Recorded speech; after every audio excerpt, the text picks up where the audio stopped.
You know, like a lot of liberal Americans, I was excited when Barack Obama took office 4 years ago. But it's a very different world now. And Mitt Romney is a very different candidate.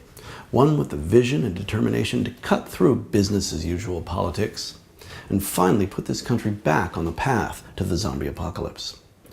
Romney's ready to make the deep rollbacks in healthcare, education, social services, reproductive rights that will guarantee poverty, unemployment, overpopulation, disease, rioting, all crucial elements in creating a nightmare zombie wasteland.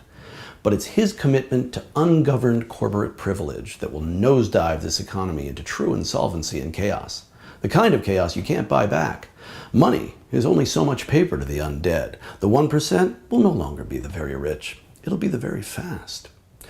Anyone who can run, fight, make explosives out of household objects, or especially do parkour of any kind, you'll want to stick with them.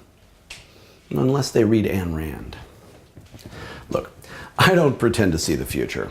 No one knows for sure if they'll be the super fast 28 days later zombies or the old school shambling kind, but they'll be out there and they'll need brains. So, whether you're a small businessman just trying to keep his doors open, a single mom so concerned for her son's welfare that she'll run to embrace him when he's clearly infected and going to bite her, or a strung-out ex-military type who's been out there too long and is taking the kind of damn fool chances that'll get us all killed, you need to ask yourself, am I ready? Am I ready for the purity and courage of Mitt Romney's apocalyptic vision? Mitt's ready. He's not afraid to face a ravening, grasping horde of subhumans, because that's how he sees poor people already. Let's all embrace the future. Stop pretending we care about each other. And start hoarding canned goods. Because if Mitt takes office, sooner or later, the zombies will come for all of us.